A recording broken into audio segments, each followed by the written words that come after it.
Hello everyone, कैसे हैं आप सभी। स्वागत है आप सभी का आपके अपने यूट्यूब चैनल बीरज स्टडी पॉइंट पर। तो आज की ये वीडियो एनईपी के 6th सेमेस्टर के स्टूडेंट्स के लिए काफ़ी ज़्यादा इंपॉर्टेंट होने वाली है, क्योंकि आज की इस वीडियो में हम बात करने वाले हैं आपके subject introduction to educational research के बारे में।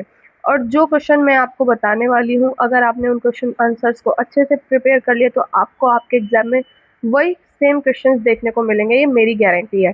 एंड एज यू नो, हम अपनी वीडियो में आपको सिर्फ और सिर्फ इम्पॉर्टेंट कंटेंट ही पढ़ाते हैं जो एग्जाम के पॉइंट ऑफ व्यू से काफ़ी ज़्यादा इंपॉर्टेंट होता है। बेसिकली जिन टॉपिक से आपके एग्जाम में क्वेश्चन पूछे जाते हैं। और इसके साथ ही मैं आपको बता दूं कि आज की ये वीडियो हिंदी मीडियम के साथ साथ इंग्लिश मीडियम वालों स्टूडेंट्स के लिए भी काफ़ी ज़्यादा इंपॉर्टेंट होने वाली है, क्योंकि मैं आज इस वीडियो में आपको हिंदी और इंग्लिश दोनों मीडियम में कॉन्टेंट प्रोवाइड करने वाली हूँ। तो वीडियो को एंड तक ज़रूर देखना। आइए सबसे पहले जान लेते हैं आपके सिलेबस के बारे में और एग्जाम पैटर्न के बारे में।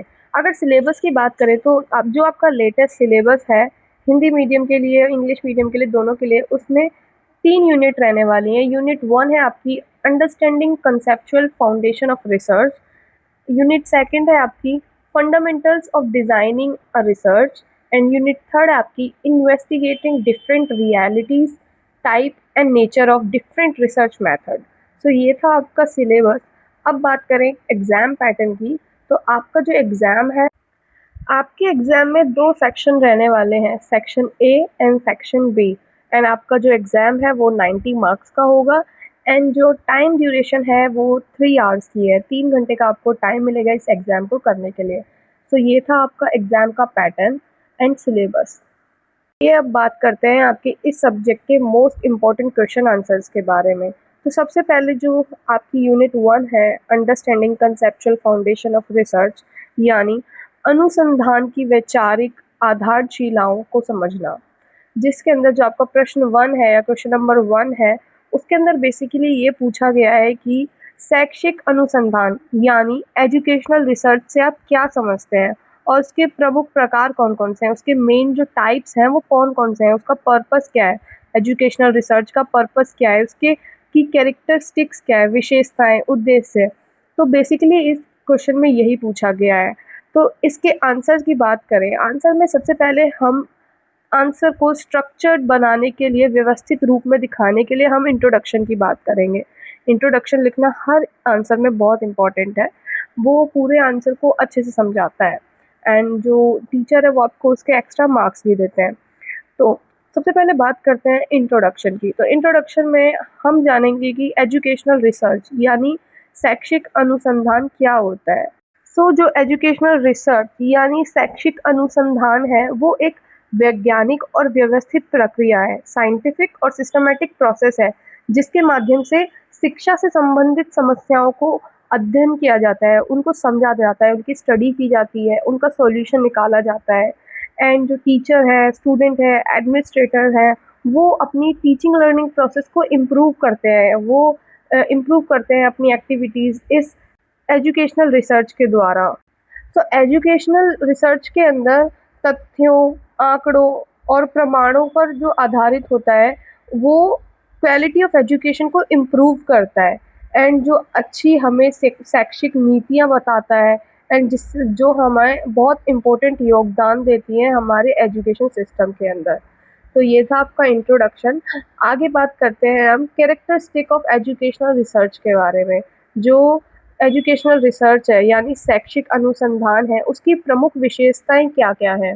तो सबसे पहली विशेषता की बात करें यानी उसकी कैरेक्टरिस्टिक्स की बात करें, तो सबसे पहली विशेषता है वैज्ञानिक एंड व्यवस्थित दृष्टिकोण, यानी साइंटिफिक एंड सिस्टमैटिक अप्रोच, जिसके बारे में हम जानेंगे कि कैसे साइंटिफिक मेथड से हम एजुकेशनल रिसर्च को कर सकते हैं एंड इसको और अच्छा बना सकते हैं। एजुकेशनल रिसर्च जो है यानी शैक्षिक अनुसंधान जो है, एक निश्चित एवं संगठित प्रक्रिया के अनुसार किया जाता है। ये एक डेफिनेट एंड ऑर्गेनाइज्ड प्रोसेस के द्वारा किया जाता है, जिसके अंदर साइंटिफिक मेथड्स का यूज़ होता है, जिसके अंदर यूज़ होते हैं वो वाले मेथड्स जो वैज्ञानिक विधियों पे डिपेंड होते हैं, जैसे कि प्रॉब्लम सिलेक्ट करना, डेटा का कलेक्शन करना, इंफॉर्मेशन को एनालाइज करना। तो ऐसे कुछ जो मेथड्स हैं ये इसमें इन्वॉल्व होते हैं। एंड इस वैज्ञानिक तरीके से इस मेथड से जो रिजल्ट निकलता है उससे एक कंक्लूजन ड्रॉ की जाती है, उससे लास्ट में एक निष्कर्ष निकाला जाता है जिसके ऊपर हमारी रिसर्च होती है, एजुकेशनल रिसर्च होती है, जिसे शैक्षिक अनुसंधान बोलते हैं। इसीलिए ये जो एजुकेशनल रिसर्च है इसका सिस्टमैटिक और साइंटिफिक अप्रोच जो है, यानी वैज्ञानिक और व्यवस्थित दृष्टिकोण से जो इसमें हम रिसर्च करते हैं, वो एक रिलायबल रिसर्च है, जिससे कि हम एक कह सकते हैं कि ये जो रिसर्च होती है वो बहुत ही ज़्यादा विश्वसनीय है। इस पे हम यकीन कर सकते हैं, ये ऐसी रिसर्च होती है क्योंकि इसके अंदर हम जो मेथड्स यूज़ करते हैं, प्रॉब्लम को सिलेक्ट करना, डेटा कलेक्ट करना, जो डेटा होता है वो रियल डेटा होता है, वो इन्फॉर्मेशन पे डिपेंड होता है। जानकारी जो होती है वो पूरी तरीके से जाँच की जाती है उसकी अच्छे तरीके से। तो ये था आपका पहला कैरेक्टरिस्टिक। अभी देखते हैं सेकंड कैरेक्टरिस्टिक जो है वस्तुनिष्ठ एवं प्रमाण आधारित, यानी ऑब्जेक्टिव एंड एविडेंस बेस्ड। शैक्षिक अनुसंधान जो एजुकेशनल रिसर्च है वो व्यक्तिगत विचारों यानी पर्सनल ओपिनियंस पे डिपेंड नहीं होती, वो तथ्यों पर, आंकड़ों पर और प्रमाणों के पे आधारित होती है। लाइक जिसे फैक्ट, डेटा, एविडेंस, इन पे आधारित होती है। शोधकर्ता यानी रिसर्चर्स जो हैं वो अनबायस्ड होते हैं, वो निष्पक्ष होते हैं। लाइक वो किसी एक पक्ष की पक्षपात नहीं करते हैं, वो निष्पक्षता बनाए रखते हैं रिसर्च के दौरान, एंड जिससे कि हमें जो कंक्लूजन मिलती है वो सटीक मिलती है और विश्वसनीय मिलती है, बिल्कुल एक्यूरेट और ट्रस्टवर्दी मिलती है। आपकी थर्ड कैरेक्टरिस्टिक्स की बात करें तो वो है विश्वसनीयता एवं सामान्यकरण, रिलायबिलिटी एंड जनरलाइजेशन। सो अच्छे अनुसंधान के परिणामों को अन्य शोधकर्ता भी दोहरा सकते हैं। लाइक जो अच्छी रिसर्च होती है उसको दूसरे रिसर्चर्स भी रिपीट कर सकते हैं अपनी स्टडीज़ में, एंड वो और भी ज़्यादा हेल्पफुल होती है और इजी वे होता है। एंड जो फाइंडिंग्स हैं यानी जो निष्कर्ष निकाले जाते हैं एक रिसर्चर्स के द्वारा, वो एक व्यापक स्तर पर लागू किए जा सकते हैं सिमिलर सिचुएशन पे। अगर सिमिलर सिचुएशन है, सेम तरह की परिस्थिति है, उसको ब्रॉडर लेवल पर भी हम यूज़ कर सकते हैं। इसीलिए जो एजुकेशनल रिसर्च है यानी आपकी शैक्षिक अनुसंधान है, उसे हम शिक्षा के क्षेत्र में भी बहुत अच्छे से उपयोग कर सकते हैं। तो ये था आपका थर्ड कैरेक्टरिस्टिक। अब बात करते हैं फोर्थ कैरेक्टरिस्टिक के बारे में, जो है समस्या समाधान अनुमुख, यानी प्रॉब्लम सॉल्विंग नेचर। सो शैक्षिक अनुसंधान यानी एजुकेशनल रिसर्च का जो मुख्य उद्देश्य है वो है शिक्षण अधिगम से संबंधित समस्याओं का समाधान करना। शिक्षण अधिगम यानी टीचिंग और लर्निंग से रिलेटेड जो समस्याएं होती हैं उनका समाधान करना। ये नई शिक्षण विधियों यानी जो नई मेथड्स होते हैं टीचिंग के, या इफ़ेक्टिव स्ट्रेटजीज जो होती हैं, प्रभावी रणनीतियाँ, उनके विकास में भी बहुत हेल्प करता है। और इसके रिज़ल्ट के नाम पर जब ये इसका रिज़ल्ट आता है, वो कंट्रीब्यूट करता है बहुत ज़्यादा हमारे एजुकेशन सिस्टम को इम्प्रूव करने में, उसको बदलने में, जो व्यवस्था है हमारी शिक्षा की उसको सुधार करने में बहुत मदद करता है। तो आपका पाँचवा जो कैरेक्टरिस्टिक है वो है निरंतर निरंतर एवं गतिशील प्रक्रिया, continuous and dynamic process.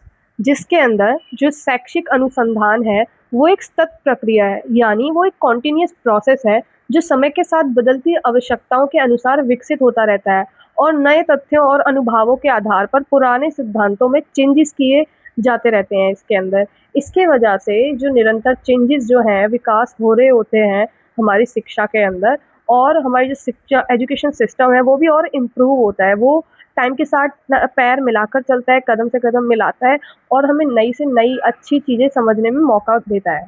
Sixth जो आपका कैरेक्टरिस्टिक है वो है व्यवहारिक उपयोगिता, यानी प्रैक्टिकल यूटिलिटी।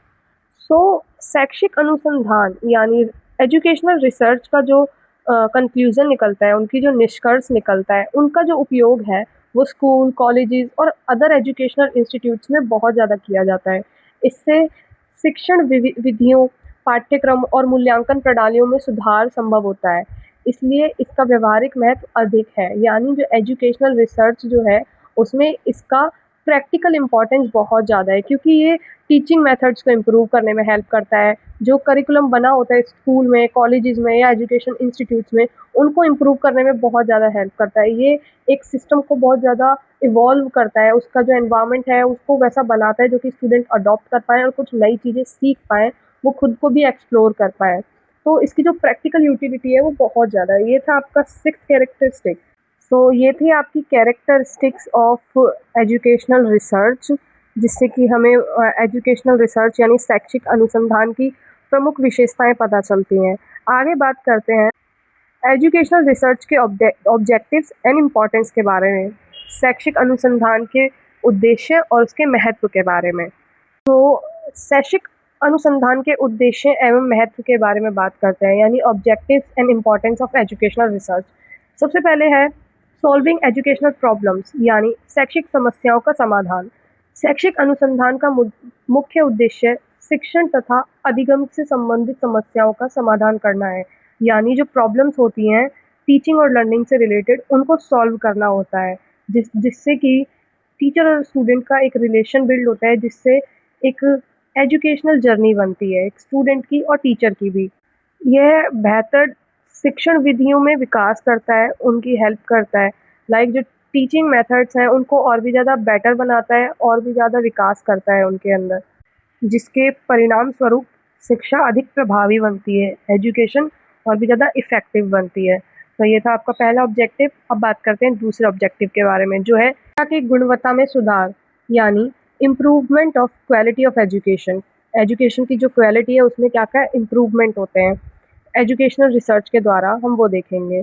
लाइक रिसर्च से, थ्रू रिसर्च जो ज़रूरतें हैं और जो एबिलिटीज़ हैं स्टूडेंट्स की, वो समझी जा सकती हैं।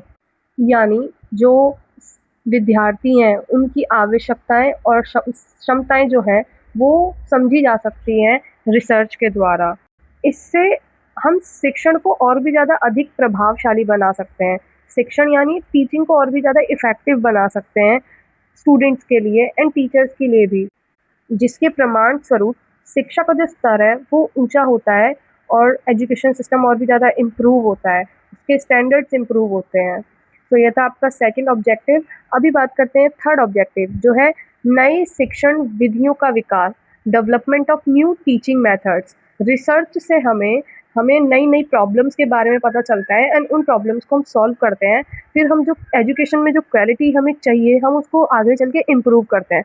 तो हम इस विशेषता में हम इसमें यही जानने की कोशिश करें। एजुकेशनल रिसर्च है यानी शैक्षिक अनुसंधान जो है वो टीचिंग को और भी ज़्यादा डेवलप्ड बनाता है। ये शिक्षण के नवीन तरीकों या नई-नई डेवलपमेंट्स करता है, उसकी तकनीकियों को और भी ज़्यादा उनके अंदर विकास करता है, जिससे कि हमारी जो टीचिंग है वो और भी ज़्यादा हेल्पफुल हो जाती है। इससे विद्यार्थियों के अधिगम को अधिक रोचक और प्रभावी बनाया जा सकता है। यानी ये जो मेथड्स हैं, इनके द्वारा हम लर्निंग को और भी ज़्यादा इंटरेस्टिंग बना सकते हैं स्टूडेंट्स के लिए, और भी ज़्यादा इफ़ेक्टिव बना सकते हैं। एंड ये टीचर्स को एंड स्टूडेंट्स को दोनों को ही एक नई डायरेक्शन प्रोवाइड करता है, एक अच्छी लर्निंग और टीचिंग का रिलेशन बिल्ड करने के लिए। तो फोर्थ ऑब्जेक्टिव के बारे में बात करते हैं, जो है पाठ्यक्रम एवं मूल्यांकन प्रणाली में सुधार, यानी improvement in curriculum and evaluation. तो अनुसंधान के आधार पर पाठ्यक्रम यानी करिकुलम में आवश्यक परिवर्तन किए जाते हैं। इससे विद्यार्थियों की आवश्यकताओं के अनुसार शिक्षा प्रदान की जा सकती है। जो स्टूडेंट्स को चाहिए होता है, रिसर्च में हम वो जान सकते हैं कि स्टूडेंट्स को किस चीज़ की ज़रूरत है, क्या उनके लिए प्रॉब्लमेटिक है, जो चेंज किए जाएँ एंड उनको सुधारा जाए। और साथ ही मूल्यांकन प्रणाली को भी अधिक प्रभावी बनाया जाता है, उसको भी बहुत ज़्यादा अच्छा बनाया जाता है। जो इवैल्यूएशन सिस्टम है, उसको और भी ज़्यादा इफ़ेक्टिव बनाया जाता है, जो कि स्टूडेंट्स के साथ फेयर डिसीज़न हो। कोई ऐसा ना हो कि एक स्टूडेंट्स की इवैल्यूएशन में हम सही कर रहे हैं और दूसरे के साथ गलत। तो ये था आपका फोर्थ ऑब्जेक्टिव। अभी बात करते हैं फिफ्थ ऑब्जेक्टिव के बारे में, जो है नीति निर्माण एवं निर्णय लेने में सहायता। हेल्प करता है एजुकेशनल रिसर्च पॉलिसी मेकिंग में एंड डिसीजन मेकिंग में। इसके अंदर देखें तो जो शैक्षिक अनुसंधान है वो सरकारों और एजुकेशनल इंस्टीट्यूशंस को नई नीति बनाने में बहुत हेल्प करता है। अनुसंधान पे जो आधारित निर्णय होते हैं वो और भी ज़्यादा प्रभावी होते हैं और व्यवहारिक होते हैं। वो अगर प्रैक्टिकल रूप में उनको इम्प्लीमेंट किया जाए तो वो बहुत ज़्यादा इफ़ेक्टिव होते हैं। जो सरकार डिसीज़न मेकिंग करती है वो एजुकेशनल रिसर्च के बेसिस पे करती है कि ये डिमांड क्या है स्टूडेंट्स की और टीचर्स की पॉलिसीज़ से। इससे जो है संपूर्ण शिक्षा व्यवस्था का विकास होता है, डेवलपमेंट होती है और जो एजुकेशन सिस्टम है वो थोड़ा डेवलप्ड होता है।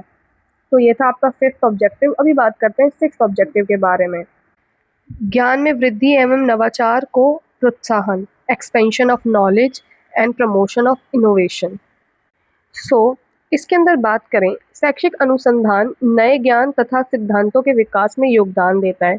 ये शिक्षा के क्षेत्र में इनोवेशन एंड इम्प्रूवमेंट को बढ़ावा देता है। इसलिए ये भविष्य के अध्ययनों यानी स्टडीज़ फ्यूचर में आने वाली स्टडीज़ के लिए बहुत ज़्यादा इम्पॉर्टेंट हो जाता है, जो उसको इम्प्रूव करता है और भी ज़्यादा एक वैल्यू प्रोवाइड करता है फ्यूचर में होने वाली रिसर्च के अंदर।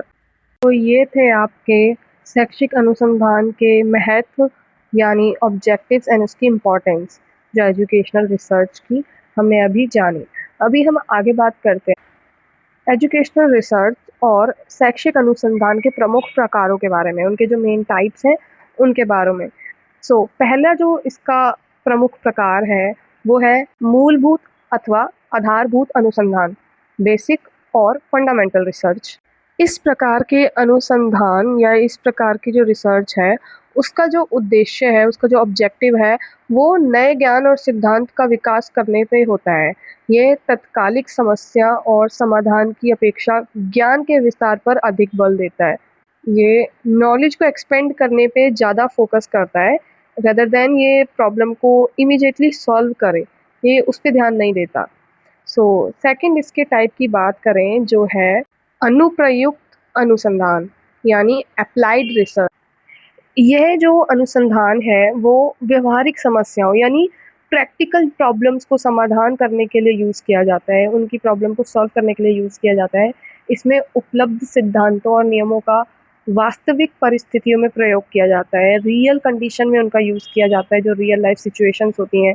इसमें जो थ्योरीज़ होती हैं और यानी प्रिंसिपल्स जो होते हैं उनको रियल लाइफ सिचुएशन में यूज़ किया जाता है, रियल परिस्थितियों में उनका प्रयोग किया जाता है। तो ये था आपका दूसरा प्रकार। तीसरे प्रकार की बात करें तो वो है क्रियात्मक अनुसंधान यानी एक्शन रिसर्च। अप्लाइड रिसर्च जो है यह अनुसंधान व्यवहारिक समस्याओं के समाधान के लिए इस्तेमाल किया जाता है। इसमें उपलब्ध सिद्धांतों और नियमों को वास्तविक परिस्थितियों में प्रयोग किया जाता है। थर्ड जो आपका टाइप है वो है क्रियात्मक अनुसंधान यानी एक्शन रिसर्च। एक्शन रिसर्च के अंदर क्रियात्मक अनुसंधान के अंदर शिक्षकों तथा प्रशासनकों यानी टीचर्स और जो एडमिनिस्ट्रेटर्स जो होते हैं, जो रूल्स बनाते हैं, मैनेजमेंट करते हैं, वो विद्यालय की या जो स्कूल है या जो भी आपका एजुकेशनल इंस्टीट्यूट है, क्लासरूम है, उनकी तत्काल समस्याओं का समाधान के लिए ये क्रियात्मक अनुसंधान करते हैं। इसका जो उद्देश्य है वो टीचिंग लर्निंग के प्रोसेस को इम्प्रूव करना है। इसी के साथ ही आगे देखते हैं अगला प्रकार या अगला टाइप जो है एजुकेशनल रिसर्च का, वो है हिस्टोरिकल रिसर्च यानी ऐतिहासिक अनुसंधान। इसके अंदर भूतकाल की घटनाओं, अभिलेखों, दस्तावेजों को स्टडी किया जाता है एंड इसके जो वर्तमान के रिजल्ट हैं इस स्टडी से, उसमें वर्तमान में इफ़ेक्ट होता है, भविष्य में इफ़ेक्ट होता है। उनके लिए बहुत ज़्यादा उपयोगी होते हैं ये, क्योंकि ये प्रॉब्लम सॉल्विंग की जो इनकी स्पिरिट है उसको ज़िंदा रखते हैं।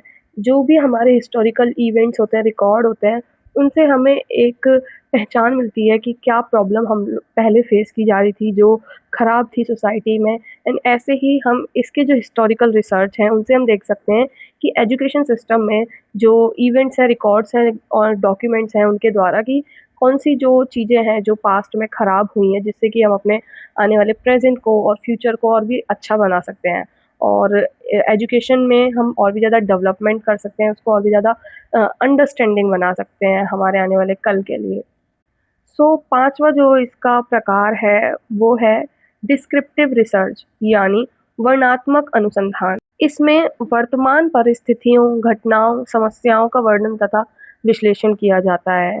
लाइक जो करंट में जो हमारी करंट सिचुएशन है, उसमें जो इवेंट्स हैं, प्रॉब्लम है, वो जो हो रहे हैं करंट टाइम पे, उनको डिस्क्राइब किया जाता है, उनको एनालाइज़ किया जाता है। एंड इसका जो उद्देश्य है, वो वास्तविक स्थिति का अध्ययन करना है। वास्तविक जो प्रेज़ेंट रियल टाइम में जो एग्ज़िस्ट करती है प्रॉब्लम, उसको स्टडी करना है। तो छठा जो प्रकार है वो है प्रायोगिक अनुसंधान, यानी एक्सपेरिमेंटल रिसर्च। इस प्रकार के अनुसंधान में विभिन्न यानी डिफरेंट डिफरेंट जो वेरिएबल्स होते हैं, चरों होते हैं, उनको नियंत्रित करके उनके प्रभावों को अध्ययन किया जाता है, स्टडी किया जाता है कि जो उनसे निष्कर्ष निकला है, जो उनसे इफ़ेक्ट है डिफरेंट डिफरेंट वेरिएबल्स को, उनसे उनको स्टडी करते हैं। एंड इसके कारण जो कॉज़ एंड इफ़ेक्ट रिलेशनशिप है, उसको एक्सप्लेन करने में हेल्प मिलती है। लाइक कारण और प्रभाव यानी कॉज़ एंड इफ़ेक्ट की जो संबंध है, उनको समझने में सहायता मिलती है। तो सातवां जो आपका प्रकार है, वो है सर्वेक्षण अनुसंधान, यानी सर्वे रिसर्च। सर्वे करके जो हम रिसर्च से एजुकेशनल रिसर्च हम निकालते हैं वो। यानी इसमें क्वेश्चनेयर यानी जो सवाल जवाब होते हैं, हम सवाल पूछते हैं, उनके द्वारा रिसर्च की जाती है और उसमें उस रिसर्च में इंफॉर्मेशन कलेक्ट की जाती है लार्ज नंबर पे। लाइक बहुत सारे लोगों से एक साथ एक कुछ क्वेश्चंस की लिस्ट होती है, उन क्वेश्चंस को पूछा जाता है और उन क्वेश्चन के जो आंसर हैं, अलग-अलग लोगों का क्या-क्या नज़रिया है उन क्वेश्चन को लेकर। उन क्वेश्चन में ऑब्वियसली कोई इश्यू होता है जो हम टैकल करते हैं। उससे जो रिसर्च से जो इन्फॉर्मेशन मिलती है, उसको सर्वे कहते हैं, उसको यूज़ करते हैं। उसमें क्वेश्चनेयर होता है, इंटरव्यू किया जाता है और भी अलग-अलग मेथड्स होते हैं जिससे कि हम रिसर्च करते हैं, सर्वे करते हैं लोगों का। बहुत सारे लोग इसमें यूज़ होते हैं जिससे कि अलग-अलग लोगों का पॉइंट ऑफ व्यू पता चले। ये जो वाइडली इसका जो यूज़ है वो एजुकेशनल प्रॉब्लम्स को स्टडी करने में और एजुकेशनल प्रॉब्लम्स जो हैं, उनको सॉल्व करने में होता है। नेक्स्ट है आपका 8th type, that is correlational research, यानी सहसंबंधात्मक अनुसंधान।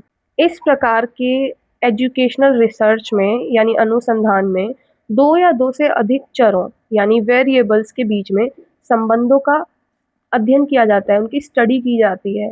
एंड इससे विभिन्न कारकों यानी डिफरेंट डिफरेंट फैक्टर्स जो होते हैं, पारस्परिक प्रभावों को समझा जा सकता है, यानी म्यूचुअल इन्फ्लुएंस जो है उसको समझा जा सकता है डिफरेंट डिफरेंट फैक्टर्स के और ये उसमें बहुत ज़्यादा हेल्पफुल है। तो को रिलेशनल रिसर्च इसको बोलते हैं। आगे बात करें 9th टाइप की, जो है गुणात्मक अनुसंधान, यानी क्वालिटेटिव रिसर्च, जिसके अंदर गुणात्मक अनुसंधान में अनुभवों, विचारों तथा व्यवहारों का गहन अध्ययन किया जाता है। बहुत डेप्थ में स्टडी की जाती है एक्सपीरियंसेस की, ओपिनियंस की, बिहेवियर्स की। एंड मुख्य रूप से मेनली ये जो है वर्णनात्मक तथ्यों और मुख्य पर आधारित होता है। जो डिस्क्रिप्टिव इंफॉर्मेशन होती है या इंटरप्रिटेशन होती है, उन पर ये आधारित होता है, उन पे ये बेस्ड होता है इनकी जो स्टडी होती है। तो 10th टाइप की जो बात करें वो है मात्रात्मक अनुसंधान, यानी क्वांटिटेटिव। पहले जो था क्वालिटेटिव था एंड ये था क्वांटिटेटिव। तो क्वांटिटेटिव रिसर्च जो है वो न्यूमेरिकल डाटा और स्टैटिस्टिकल जो डाटा है उसमें यूज़ होता है। और इन ये जो है एक मेथड है इन्वेस्टिगेशन का। लाइक डेटा, न्यूमेरिकल डेटा से और स्टैटिस्टिकल जो डेटा है वो एक मेथड है इन्वेस्टिगेशन का। उसको उपयोग किया जाता है क्वांटिटेटिव रिसर्च के अंदर, मात्रात्मक अनुसंधान के अंदर। इसके निष्कर्ष के पॉइंट ऑफ व्यू से देखें तो ये बहुत ऑब्जेक्टिव एंड मेजरेबल है। लाइक जो हम जो डेटा लेंगे वो मेज़र किया गया होगा, उसका कुछ एक पर्टिकुलर नंबर होगा कि हाँ, हमने इतने लोगों से सर्वे किया है या इतने लोगों का हमने ओपिनियन लिया है। तो वो एक न्यूमेरिकल डेटा होगा, स्टैटिस्टिकल मेथड होगा, जो मेथड्स हम यूज़ करेंगे इसके अंदर। तो ये था आपका 10th type of educational research. And ये थे आपके कुछ प्रकार शैक्षिक अनुसंधान के। एंड आगे बात करें, कंक्लूजन के बारे में बात करें, इसके अंदर हमने जो भी अभी तक पढ़ा उसका एक छोटा समरी लिखना होगा। एंड पूरा भी नहीं लिखना, लेकिन कुछ लास्ट में हमें जो निष्कर्ष लिखना होता है वो पूरे क्वेश्चन का निचोड़ होता है। सो शैक्षिक अनुसंधान जो है वो शिक्षा के क्षेत्र में सुधार यानी improving the education system and नवीन ज्ञान यानी न्यू एजुकेशन की जो डेवलपमेंट है, एंड ये इन दोनों के विकास का महत्वपूर्ण माध्यम है। ये एक मेथड है एजुकेशनल रिसर्च, जिसके द्वारा हम एजुकेशन सिस्टम को इम्प्रूव कर सकते हैं एंड उसको डेवलप कर सकते हैं। उसमें जो नई नॉलेज है उसको डेवलप कर सकते हैं। इसके द्वारा प्राप्त निष्कर्ष यानी इसकी जो हम एजुकेशनल रिसर्च से जो कंक्लूज़न निकलती है, जो भी स्टडी हम करते हैं, उससे जो रिज़ल्ट निकलता है, वो शिक्षा की गुणवत्ता बढ़ाने यानी जो एजुकेशन की जो क्वालिटी है उसको बढ़ाने में हेल्प करता है, शैक्षिक समस्याओं को समाधान करने में हेल्प करता है, जो एजुकेशन में प्रॉब्लम्स होती हैं उनको सॉल्व करने में हेल्प करता है एंड जो पॉलिसीज़ हैं उनको और भी ज़्यादा इफ़ेक्टिव बनाता है, नीतियों को प्रभावी बनाता है। इसमें इसका बहुत महत्वपूर्ण योगदान है। तो हमने अभी जाना एजुकेशनल रिसर्च यानी शैक्षिक अनुसंधान के बारे में। तो यही था आपका पहला क्वेश्चन आपका एजुकेशनल रिसर्च के बारे में। तो कंक्लूजन के साथ हम इसको एंड करते हैं। आगे देखते हैं आपका क्वेश्चन नंबर सेकंड। तो अभी बात करते हैं आपके क्वेश्चन नंबर सेकंड के बारे में। अगर आप क्वेश्चन नंबर सेकंड को ध्यान से पढ़ोगे तो बेसिकली आपको यही समझ आएगा कि क्वेश्चन नंबर सेकंड में रिसर्च के अंदर यूज होने वाले एथिक्स के बारे में पूछा गया है, यानी अनुसंधान की नैतिकता या जो हम रिसर्च करते हैं उसके अंदर हम क्या क्या रूल एंड रेगुलेशंस का यूज करते हैं and ध्यान में रखते हैं अपनी रिसर्च के दौरान, एंड जो हमारी साइंटिफिक इंटीग्रिटी को मेंटेन करता है यानी वैज्ञानिक सत्यनिष्ठा को बनाए रखने में मदद करता है। And principle of educational research भी हम देखेंगे इसमें कि जो उद्देश्य और सिद्धांत हैं आपकी शैक्षिक अनुसंधान के वो क्या क्या हैं। सबसे पहले इंट्रोडक्शन देखते हैं। Introduction, as I always said, it is most important part to structure your answer. So introduction में रिसर्च एथिक्स को एक्सप्लेन किया गया है, जिसके अनुसार अनुसंधान नैतिकता यानी रिसर्च एथिक्स जो है उन नियम और सिद्धांतों को कहते हैं जो शोध कार्य को सही, निष्पक्ष और जिम्मेदारी के साथ करने में सहायता देता है। लाइक वो रूल्स एंड प्रिंसिपल्स जो रिसर्च में हेल्प करते हैं रिसर्च को प्रॉपर और रिस्पॉन्सिबल मैनर में कराने के लिए, जिससे कि हमारी रिसर्च जो है वो एक बैड कंक्लूजन पे ना पहुंचे। ये जो नियम हैं वो पार्टिसिपेंट्स को प्रोटेक्ट करने के लिए और अनुसंधान में ईमानदारी या जब हम अनुसंधान करते हैं, रिसर्च करते हैं, उसमें ऑनेस्टी को मेंटेन करने में बहुत हेल्पफुल है, बहुत आवश्यक है। इसलिए जो अनुसंधान है उसकी नैतिकता बहुत इम्पोर्टेंट होती है, क्योंकि वो अनुसंधान को अच्छे और विश्वसनीय अनुसंधान का आधार माना जाता है, जिससे जो हमारी फाउंडेशन है रिसर्च की वो बहुत अच्छी होती है और ट्रस्टवर्दी होती है, जिस रिसर्च पर हम आगे फ्यूचर में जाके भरोसा कर सकते हैं। तो ये था आपका इंट्रोडक्शन। आगे बात करें ऑब्जेक्टिव्स यानी अनुसंधान नैतिकता का उद्देश्य जो है और उनके महत्व जो हैं उनके बारे में, इम्पोर्टेंस और ऑब्जेक्टिव्स के बारे में। तो इसका जो पहला ऑब्जेक्टिव है, पहला जो इसका महत्व है वो है मानव प्रतिभागियों की सुरक्षा, प्रोटेक्टिंग या फिर प्रोटेक्शन ऑफ ह्यूमन पार्टिसिपेंट्स। सो इसके अंदर अनुसंधान यानी रिसर्च करते समय ये ध्यान रखा जाता है कि किसी भी प्रतिभागी जो पार्टिसिपेंट है उसको किसी प्रकार की हानि ना हो, उनके अधिकारों, राइट्स और सम्मान की रक्षा की जाए एंड इससे जो है प्रतिभागियों की सुरक्षा सुनिश्चित की जाती है। उन पार्टिसिपेंट्स को इंश्योर किया जाता है कि तुम सेफ हो, you can say whatever you want, तुम्हें तुम्हारे राइट और डिग्निटी मिलेंगे, जिसके वजह से जो पार्टिसिपेंट्स हैं अच्छे से पार्टिसिपेंट अच्छे से इसमें आपका परफॉर्म करते हैं, जो भी हम उनसे परफॉर्म करवाना चाहें, क्योंकि वो सेफ फील करते हैं। आगे देखें तो जो ऑब्जेक्टिव्स हैं, सेकंड ऑब्जेक्टिव की बात करें वो है वैज्ञानिक सत्यनिष्ठा बनाए रखना, मेंटेनिंग साइंटिफिक इंटीग्रिटी। तो शोधकर्ता यानी जो रिसर्चर हैं उनको अपने निष्कर्ष और आंकड़े सही रूप से प्रस्तुत करने चाहिए। जो वो फाइंडिंग करते हैं उसका जो डेटा है उसको एक्यूरेटली प्रोवाइड करना चाहिए, क्योंकि जो गलत जानकारी देना है वो सही नहीं होता और इसको साहित्यिक चोरी भी बोला जाता है, जिसको करना अनैतिक माना जाता है।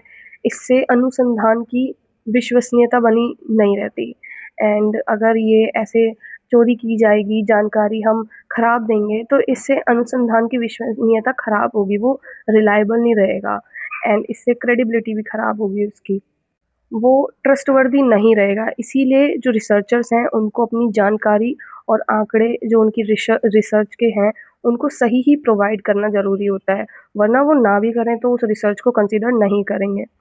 तो थर्ड अगर बात करें, थर्ड जो इसका उद्देश्य है वो है सूचित सहमति का महत्व, यानी importance of informed consent.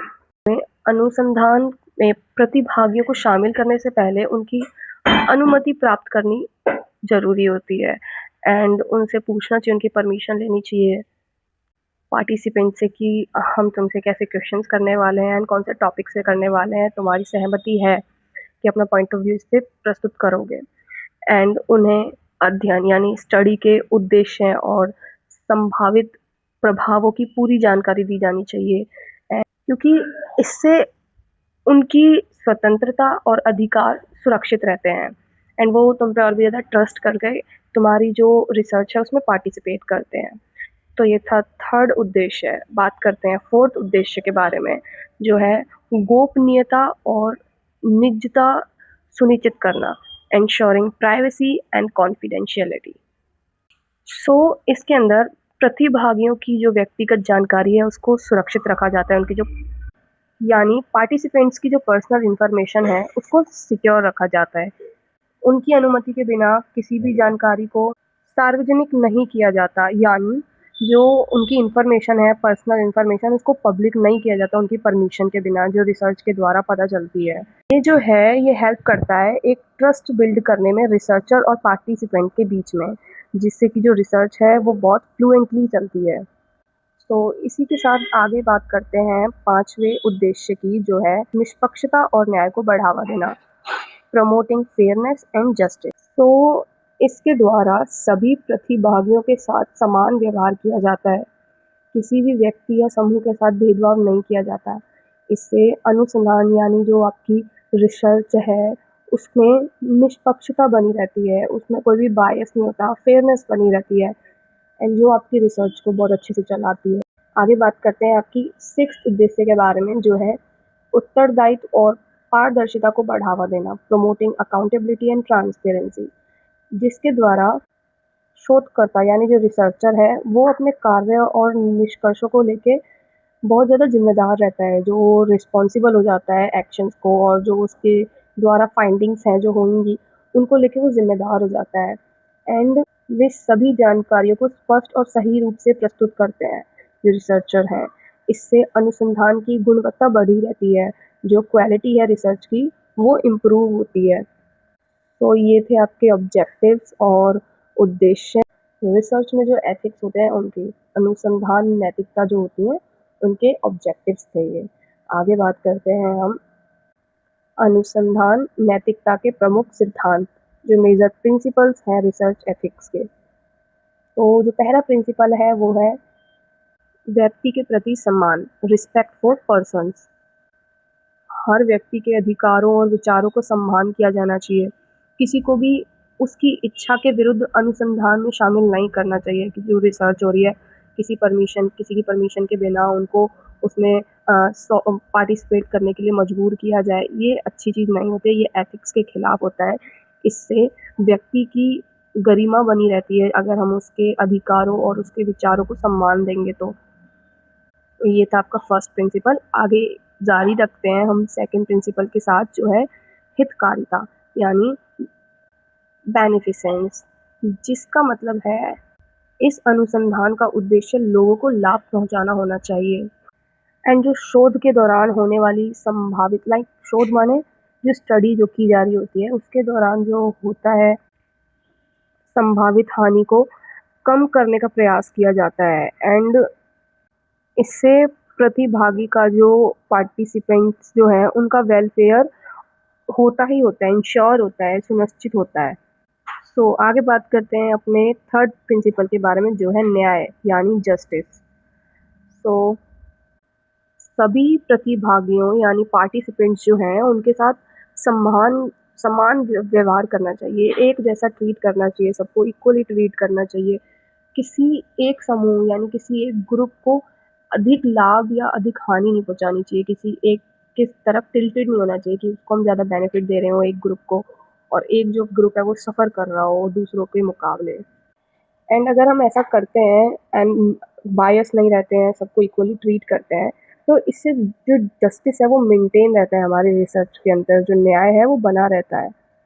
And आगे बात करें ऑनेस्टी के बारे में, फोर्थ जो हमारा प्रिंसिपल है वो है ऑनेस्टी, ईमानदारी, जिसमें शोधकर्ता को सत्य और सही तथ्यों को प्रस्तुत करना चाहिए। उसको कोई छेड़खानी नहीं करनी चाहिए फैक्ट्स के साथ, जो एविडेंसेस हैं उनके साथ।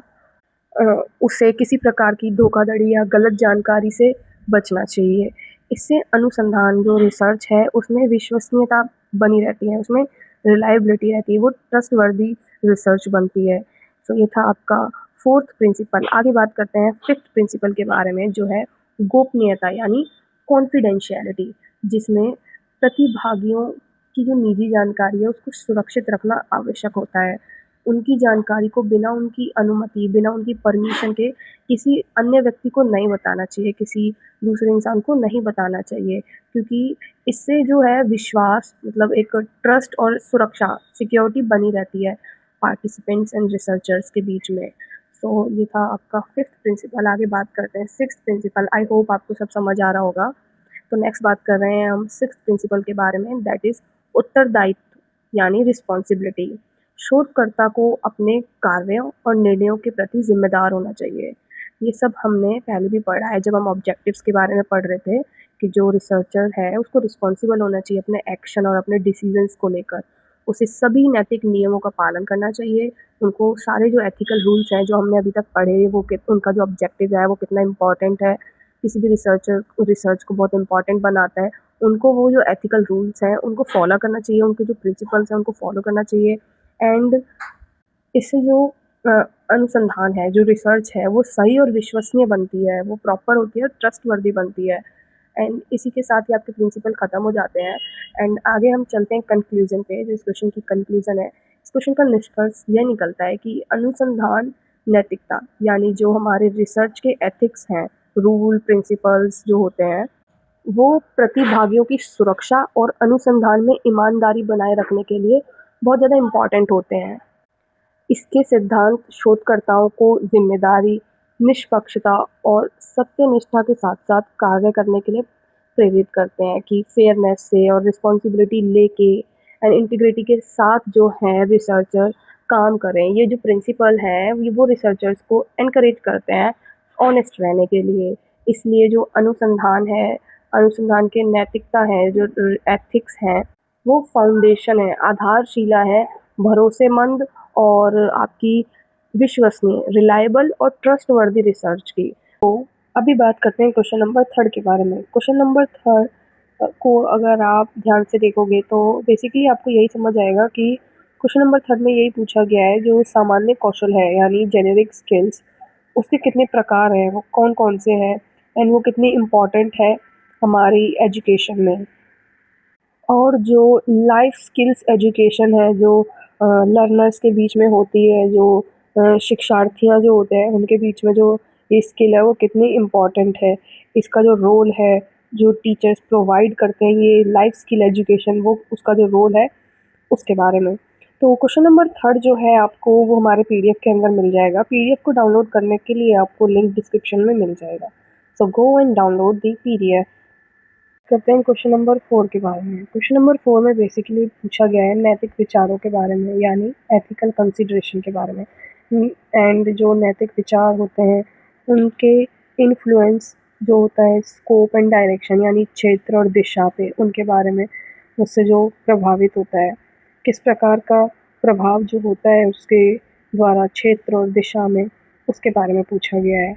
एंड जो आपका ये विचार है नैतिक विचार यानी एथिकल कंसिडरेशन, वो कैसे यूज़फुल है मात्रात्मक, गुणात्मक तथा मिश्रित विविध अनुसंधान में। जो ये रिसर्च है क्वालिटेटिव, क्वांटिटेटिव, मिक्स्ड मेथड, ये जो रिसर्च है इसमें एथिकल कंसिडरेशन का क्या यूज़ है, इस बारे में आंसर में सबसे पहले हम इंट्रोडक्शन देखते हैं। इंट्रोडक्शन की बात करें तो इंट्रोडक्शन में सबसे पहले आपको एक्सप्लेन करना पड़ेगा कि रिसर्च एथिक्स क्या होते हैं, अनुसंधान नैतिकता क्या होती है। जो अनुसंधान नैतिकता यानी रिसर्च एथिक्स है, वो उन सिद्धांतों और नियमों को दर्शाता है जो शोध कार्य यानी जो रिसर्च के लिए हम कंडक्ट कर रहे हैं, वो सही, निष्पक्ष और जिम्मेदारियों से बंधे हैं एंड उनके साथ करने में ये सहायक होता है कि वो अच्छे से होते हैं। ये नैतिक विचार जो एथिकल कंसिडरेशन है, वो अनुसंधान में समस्याओं को चयन करने में, अनुसंधान की दिशा तथा विभिन्न अनुसंधान विधियों को प्रभावित करते हैं। इसलिए नैतिकता विश्वसनीय और गुणवत्तापूर्ण अनुसंधान के लिए आवश्यक होती है। आगे बात करते हैं हम अनुसंधान समस्या के चयन और निर्माण में नैतिक विचार यानी एथिकल कंसीडरेशन जो है वो सिलेक्शन और फॉर्मुलेशन में रिसर्च की या रिसर्च प्रॉब्लम की उसमें कैसे हेल्प करती है। तो इसमें हम पहला देखते हैं जो एथिकल कंसीडरेशन का सिलेक्शन एंड फॉर्मुलेशन है रिसर्च प्रॉब्लम के लिए, वो है सामाजिक उपयोगिता, सोशल यूजफुलनेस। सोशल यूजफुलनेस मतलब अनुसंधान समस्या ऐसी होनी चाहिए जिससे समाज को लाभ मिले। शोध का उद्देश्य लोगों की समस्या का समाधान करना होना चाहिए। लाइक जो रिसर्च है उसको लोगों की प्रॉब्लम सॉल्व करनी चाहिए जो लोगों को हो रही है रिसर्च के द्वारा जो उनको पता चला है। इससे अनुसंधान जो है अधिक उपयोगी और सार्थक बनता है, यूजफुल होता है और बहुत मीनिंगफुल होता है। तो आगे बात करें सेकंड आपका एथिकल कंसिडरेशन की जो है प्रतिभागियों की सुरक्षा, प्रोटेक्शन ऑफ पार्टिसिपेंट्स। एंड हम पहले भी बहुत बार पढ़ चुके हैं कि पार्टिसिपेंट्स कितने इम्पोर्टेंट होते हैं, उनको कंसीडर करना चाहिए। तो ऐसे ही इसमें भी देखें तो जो अनुसंधान के दौरान प्रतिभागियों की सुरक्षा का ध्यान रखना बहुत ज़रूरी होता है। किसी भी व्यक्ति को शारीरिक, मानसिक या भावनात्मक हानि नहीं पहुंचानी चाहिए एंड क्योंकि इससे जो है हमारी ही रिसर्च खराब होगी एंड पार्टिसिपेंट्स रिसर्च में अच्छे से पार्टिसिपेशन नहीं लेंगे। आगे देखते हैं थर्ड आपकी जो कंसिडरेशन है वो है निष्पक्षता और पक्षपात से बचाव, फेयरनेस एंड अवॉइडेंस ऑफ बायस। इसके अंदर शोधकर्ता को बिना किसी पक्षपात के सामान्य समस्या का चयन करना चाहिए। सभी तथ्यों और सूचनाओं को निष्पक्ष रूप से देखना चाहिए। इससे सही और विश्वसनीय परिणाम प्राप्त होते हैं एंड जो पर्सनल बायसेस हैं उनको साइड रखकर उनको प्रॉब्लम को सिलेक्ट करना चाहिए जिससे जो रिसर्च है वो बायस नहीं होगी एंड वो पक्षपात नहीं होगा, जिससे जो इन्फॉर्मेशन है, जो फैक्ट है, वो फेयरली एंड ऑब्जेक्टिवली कंसिडर किए जाएंगे। तो आगे देखते हैं फोर्थ आपका दैट इज गोपनीयता और निजता, प्राइवेसी एंड कॉन्फिडेंशियलिटी। इसमें प्रतिभागियों की जो व्यक्तिगत जानकारी है उसको गोपनीय रखना आवश्यक है। उसको जो पर्सनल जो इंफॉर्मेशन होती है प्रतिभागियों की, उनकी पर्सनल इंफॉर्मेशन को हाइड करना चाहिए जब तक वो परमिशन ना दें उसको यूज़ करने के लिए और उसको पब्लिक करने के लिए। उनकी अनुमति के बिना जानकारी किसी अन्य व्यक्ति को नहीं दी जानी चाहिए। इससे जो है प्रतिभागियों का विश्वास बना रहता है अगर हम उनको कॉन्फिडेंशियल रखेंगे तो। नेक्स्ट है आपका जो सूचित सहमति, इन्फॉर्म्ड कंसेंट। इसके अंदर अनुसंधान यानी रिसर्च में भाग लेने से पहले प्रतियोगी जो है प्रतिभागी, उनकी अनुमति लेना बहुत ज़रूरी होता है। उन्हें स्टडी के उद्देश्य जो भी हम रिसर्च करने वाले हैं उनके उद्देश्य और उनकी जो प्रक्रिया है, जो प्रोसेस है, उसकी पूरी जानकारी दी जानी चाहिए। पूरा सब कुछ बताना चाहिए, सारी इन्फॉर्मेशन देनी चाहिए उससे पहले कि प्रोसेस के अंदर क्या होने वाला है। इससे उनके अधिकारों और उनकी जो स्वतंत्रता है उसकी रक्षा होती है। सिक्स्थ बात करें तो ईमानदारी और सत्यनिष्ठा, ऑनेस्टी एंड इंटीग्रिटी। इसके अंदर शोधकर्ता को सही तथ्य और आंकड़ों का उपयोग करना चाहिए, तो उनको साहित्य चोरी नहीं करनी चाहिए, वो उचित नहीं होती है। इससे अनुसंधान की विश्वसनीयता को और गुणवत्ता को खराब होता है एंड वो अगर बनाए रखनी है तो हमें ऑनेस्टी एंड इंटीग्रिटी दिखानी चाहिए। ये थे ethical consideration selection and formulation में रिसर्च प्रॉब्लम की, यानी अनुसंधान समस्या के चयन और निर्माण में जो नैतिक विचार हैं अभी हमने वो जाने। अब इसके आगे हम बात करेंगे सेकेंड, इसी क्वेश्चन की सेकेंड पार्ट में जाते हैं, दैट इज अनुसंधान के क्षेत्र और दिशा पर नैतिक विचारों का प्रभाव, यानी influence of ethical consideration on the scope and direction of research. इसके अंदर सबसे पहले हम बात करेंगे उचित विषय का चयन, selection on off N appropriate topic.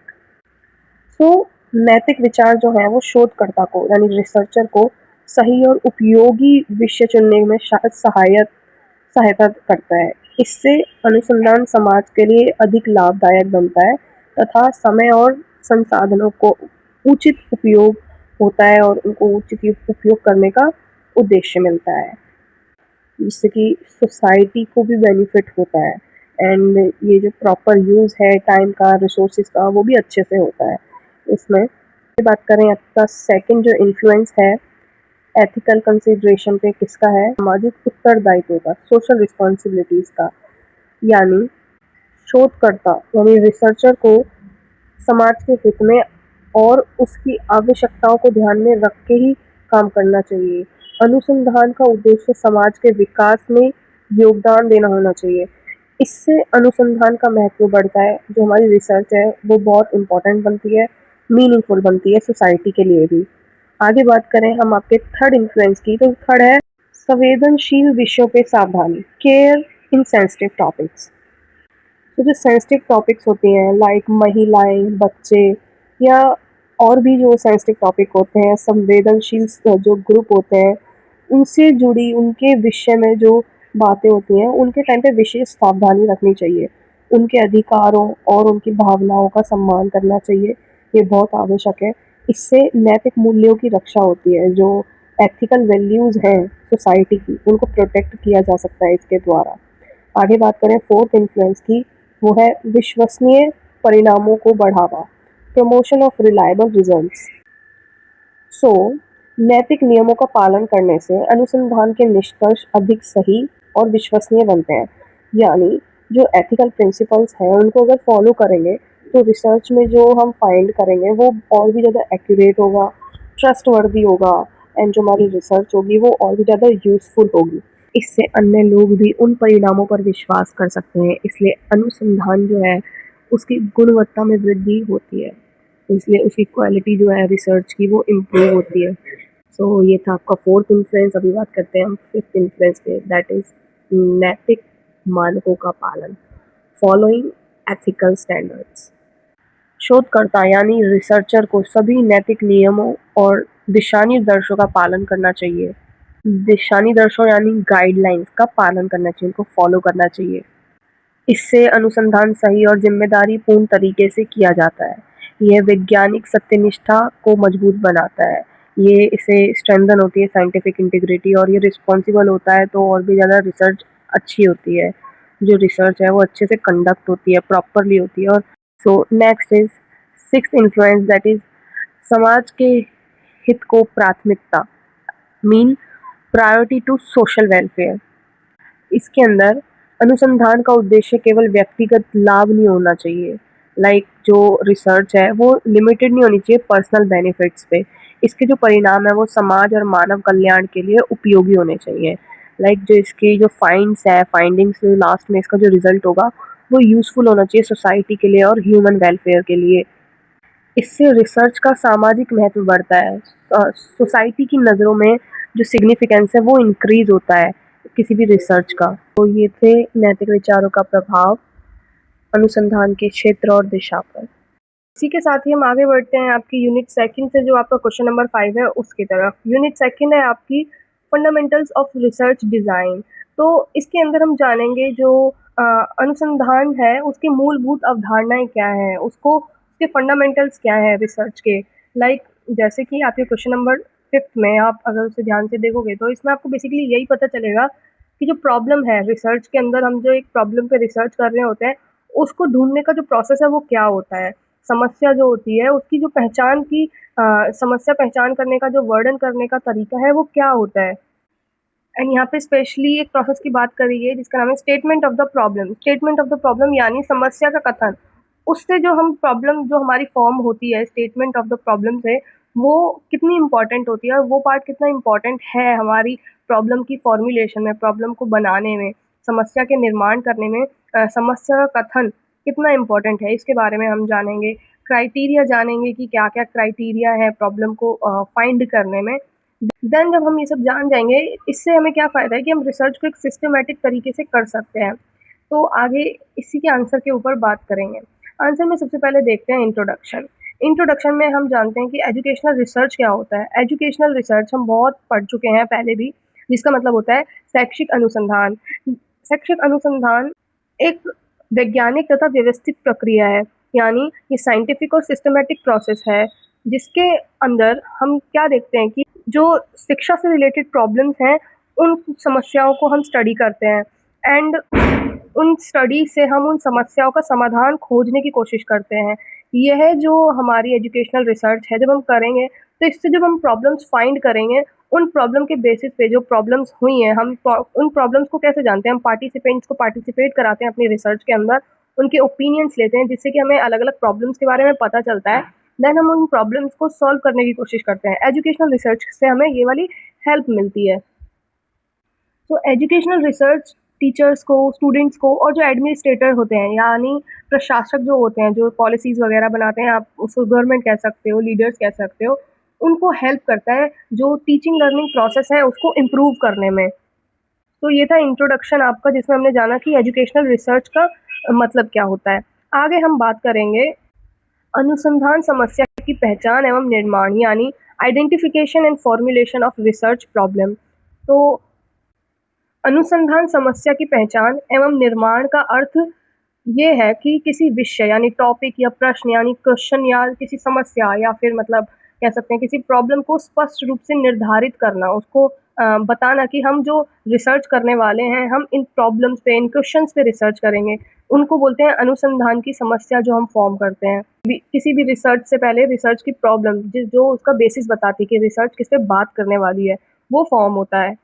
यह अनुसंधान का पहला और सबसे महत्वपूर्ण चरण है, यानी रिसर्च का सबसे पहला काम यही है कि प्रॉब्लम फाइंड करना, क्योंकि यही पूरे अध्ययन को दिशा प्रदान करता है। जो हम पूरी स्टडी करने वाले हैं, पूरी रिसर्च करने वाले हैं, उसको एक डायरेक्शन प्रोवाइड करता है पूरी स्टडी को हमारी। जब तक हम प्रॉब्लम नहीं पता होगा तो हम किस पे स्टडी कर रहे हैं, हमें ये भी नहीं पता होगा। तो ये था आइडेंटिफिकेशन एंड फॉर्मुलेशन। हमें आइडेंटिफिकेशन एंड फॉर्मुलेशन क्यों करना चाहिए, ये हमने जाना। आगे हम स्टेप्स देखते हैं कि जो हमारी समस्या है उसकी पहचान करने में क्या-क्या स्टेप्स होते हैं। पहला हम बात करते हैं अध्ययन योग्य समस्या की पहचान, आइडेंटिफिकेशन ऑफ रिसर्चेबल प्रॉब्लम। जिस प्रॉब्लम पे हम रिसर्च करेंगे उसको फाइंड करना। तो जो हमारा रिसर्चर है वो सबसे पहले ऐसी प्रॉब्लम को फाइंड करता है, ऐसी प्रॉब्लम को पहचानता है जिस पे हम स्टडी कर सकते हैं, जिस पे स्टडी करने की ज़रूरत होती है। यह समस्या जो है समाज, शिक्षा या किसी विशेष क्षेत्र से संबंधित हो सकती है एंड इससे अनुसंधान का विषय स्पष्ट होता है। पहले हमें ये जानना होता है कि हम किस टॉपिक पे बात करने वाले हैं, किस टॉपिक पे रिसर्च करने वाले हैं एंड जो वो प्रॉब्लम है वो किस फील्ड से रिलेटेड है। तो हमें स्पेसिफिक फील्ड चूज़ करना पड़ता है जिसके ऊपर हम रिसर्च करेंगे एंड उसकी प्रॉब्लम्स देन हमें देखनी होती हैं। सेकंड हम बात करते हैं, समस्या को फाइंड करने में सेकंड स्टेप जो है वो है समस्या को स्पष्ट रूप से परिभाषित करना, यानी क्लियरली डिफाइन करना कि प्रॉब्लम क्या है। सो जो समस्या है उसको सरल और स्पष्ट शब्दों में व्यक्त किया जाना चाहिए, यानी समस्या को एक्सप्रेस करना चाहिए सिंपल और क्लियर टर्म्स में। इससे शोधकर्ता को यानी रिसर्चर को अध्ययन स्टडी करने में और भी ज़्यादा हेल्पफुल होता है। इस तरीके से अगर हम जो प्रॉब्लम है उसको एक्सप्रेस करेंगे सिंपल और क्लियर वर्ड्स में, एंड ऐसा करने से जो रिसर्च है उसमें कोई कन्फ्यूज़न भी नहीं होती है और कन्फ्यूज़न बल्कि कम होती है। तो ये मेन फोकस होता है कि हमें समस्या को क्लियरली डिफाइन करना चाहिए। तो आगे बात करते हैं हम थर्ड स्टेप की, वो है आपका अध्ययन की सीमाओं का निर्धारण, यानी जो स्कोप है, बाउंड्रीज़ हैं स्टडी की, किसी भी रिसर्च की, उसकी बाउंड्रीज़ को डिटरमाइन करना, उनको निर्धारित करना। अगर इसके अंदर बात करें तो समस्या का निर्माण करते समय उसके क्षेत्र और सीमाओं को निर्धारित किया जाता है, यानी उसके स्कोप और लिमिटेशंस पहले डिफाइन किए जाते हैं प्रॉब्लम जब बना रहे होते हैं उस वक्त। इससे अनुसंधान एक निश्चित विषय तक सीमित रहता है तथा अध्ययन अधिक व्यवस्थित बनता है। लाइक जो स्टडी है वो उसकी बाउंड्रीज रहती हैं, वो एक स्पेसिफिक एरिया के अंदर होता है एंड वो थोड़ा सिस्टमैटिक हो जाता है जब हम प्रॉब्लम को एक लिमिटेशन देते हैं कि हाँ हम इस प्रॉब्लम के ऊपर बस इधर तक ही बात करेंगे, उसका एक एरिया डिफाइन हो जाता है। तो जो हमारी प्रॉब्लम है, जो हमारी जिस पे हम बात करने वाले हैं, उसको हम अगर स्टडी करते हैं तो वो स्टडी बहुत सिस्टमैटिक होती है। तो ये था आपका थर्ड स्टेप। आगे देखते हैं फोर्थ स्टेप जो है अनुसंधान के उद्देश्यों को निर्धारित करना, यानी determining the objectives of research. समस्या की पहचान के बेसिस अनुसंधान के उद्देश्य तय किए जाते हैं। ये उद्देश्य रिसर्च को या फिर स्टडी को सही दिशा प्रदान करते हैं। इससे शोध कार्य यानी जो रिसर्च है, रिसर्च में जो वर्क हो रहा है, वो अधिक प्रभावी बनता है और इफ़ेक्टिव होता है रिसर्च। यानी जब हमारे पास प्रॉपर डायरेक्शन होती है कि हम जो रिसर्च है किस वे में करने वाले हैं, उसका ऑब्जेक्टिव डिफाइन होता है, तो हम उस रिसर्च को और भी ज़्यादा इफ़ेक्टिव बना सकते हैं कि हम उसी वे में काम करें जहाँ हमारी रिसर्च का रिज़ल्ट निकलना चाहिए। क्योंकि हमारे दिमाग में पहले ही रिज़ल्ट जो होता है वो डिफाइन होता है कि हमें इस पर्टिकुलर जो रिसर्च है उससे क्या कंक्लूज़न चाहिए होती है एंड में। आगे बात करते हैं 5th स्टेप के बारे में, जो होता है अनुसंधान प्रक्रिया की शुरुआत करना, initiating the process of research. जो समस्या की पहचान है वो रिसर्च के अन्य चरणों की शुरुआत करती है। इसके आधार पर परिकल्पना यानी हाइपोथेसिस, विधि यानी मेथड्स एंड जो आंकड़े होते हैं उनको संग्रह करने की योजना बनाई जाती है। यानी जो हाइपोथेसिस, जो हमारे दिमाग में जो थ्योरी होती हैं, जो जिनका भी रिसर्च करनी होगी हमें, एंड जो मेथड्स होते हैं, प्लान होते हैं जो डेटा कलेक्शन के, वो हम प्रिपेयर करते हैं, जिनके ऊपर हम रिसर्च करेंगे आगे। इसीलिए इसको रिसर्च का फर्स्ट स्टेप भी कह सकते हैं, इसको वो पॉइंट कह सकते हैं जिससे कि हमारी रिसर्च स्टार्ट होती है। आगे बात करते हैं हम 6 स्टेप के बारे में, जो है कीपिंग द स्टडी फोकस, यानी अध्ययन को केंद्रित बनाना। इसके अंदर हम देखते हैं कि स्पष्ट रूप से निर्मित समस्या रिसर्चर जो है उनको मुख्य विषय पर ध्यान केंद्रित करने में हेल्प करती है। इसके इसके द्वारा अनावश्यक जानकारी जो है या फिर कंफ्यूजन जो है उनसे बचा जा सकता है, जिसका रिजल्ट ये निकलता है कि इसके द्वारा जो हमारी स्टडी है वो मीनिंगफुल बनती है, बहुत सार्थक बनती है। ये थे हमने फीचर्स देखे, यानी आप स्टेप्स भी कह लो कि जो हमारी अनुसंधान में प्रॉब्लम को हम कैसे जानते हैं और उससे हमें क्या-क्या फ़ायदे मिलते हैं। आई होप यहाँ तक आपको समझ आया होगा। आगे तो वीडियो में आगे बढ़ने से पहले मैं आपसे एक रिक्वेस्ट करना चाहूँगा कि जैसे आपका एग्ज़ाम खत्म होते हैं उसके बाद आप इस वीडियो पर दोबारा आया कीजिए और अपना फीडबैक ज़रूर शेयर कीजिएगा कि आपको हमारी इस एनिमेशन वीडियो से कितनी हेल्प मिली और हमारे बताए गए क्वेश्चंस में से कितने क्वेश्चन आपको आपका एग्ज़ाम में एग्जैक्टली देखने को मिले। तो आप हमें कमेंट सेक्शन में बताया कीजिए कि जैसे ही आपका ये एग्ज़ाम खत्म हो उसके बाद आपको क्या करना है। जैसे आप गेट से बाहर निकलते हो या फिर ट्रैवल करते हो मेट्रो में, रिक्शे में, बस में, ऑटो में, आप क्या कीजिए इस वीडियो को दोबारा ओपन कीजिएगा और एक छोटा सा कमेंट जरूर कीजिएगा कि आपको हमारी इस एनिमेशन वीडियो से कितनी हेल्प मिली और कितने क्वेश्चन आए एग्जैक्टली जो हमने आपको बताया, क्योंकि आपका ये छोटा सा फीडबैक हमारे लिए बहुत ही ज़्यादा वैल्यूएबल होता है और आपके यही छोटे छोटे फीडबैक हमें आगे की वीडियोस बनाने के लिए काफ़ी ज़्यादा मोटिवेट करते हैं। और इसके साथ ही अभी आपको क्या करना है, वीडियो को पॉज करना है और आप एग्जाम से कितने दिन पहले ये वीडियो देख रहे हैं वो कमेंट सेक्शन में जरूर बताना। और इसके अलावा आप कमेंट सेक्शन में ये जरूर बताया कीजिए कि आपका जो एग्ज़ाम है वो किस डेट को है। और इसके अलावा मैं आपको बता दूं कि काफ़ी सारे स्टूडेंट्स सिर्फ अपना एग्ज़ाम बताते हैं इस डेट को है, तो प्लीज़ आपसे रिक्वेस्ट है कि आप पूरी एग्ज़ाम की डेट शीट कमेंट सेक्शन में बताया कीजिए with date with complete exam name, जिससे कि हम आपके लिए आगे की वीडियो अच्छे से बना सकें। अगर आपको इस वीडियो के प्रॉपर आंसर वाले नोट चाहिए तो नोट्स का लिंक मैंने डिस्क्रिप्शन में डाल रखा है, आप वहाँ से नोट्स को डाउनलोड कर सकते हैं। नोट आपको हिंदी और इंग्लिश दोनों मीडियम में मिल जाएंगे। अगर आपको ये वीडियो अच्छी लग रही है तो आप इसे लाइक, शेयर और कमेंट जरूर करें, क्योंकि जब आप लाइक करते हो तो हमें मोटिवेशन मिलता है ऐसी और बहुत सी वीडियोस बनाने के लिए। और जब आप वीडियो को शेयर करते हो तो जैसा कि आपको पता ही होगा, नॉलेज बांटने से बढ़ती है। और जब आप हमारी वीडियो पर कमेंट करते हो तो हमें ये पता चलता है कि हम अपनी वीडियो में और क्या इम्प्रूव कर सकते हैं। और मैं आपको बता दूं कि 5 मिनट की वीडियो को बनाने में काफ़ी मेहनत और 1 से 2 घंटे का समय लगता है।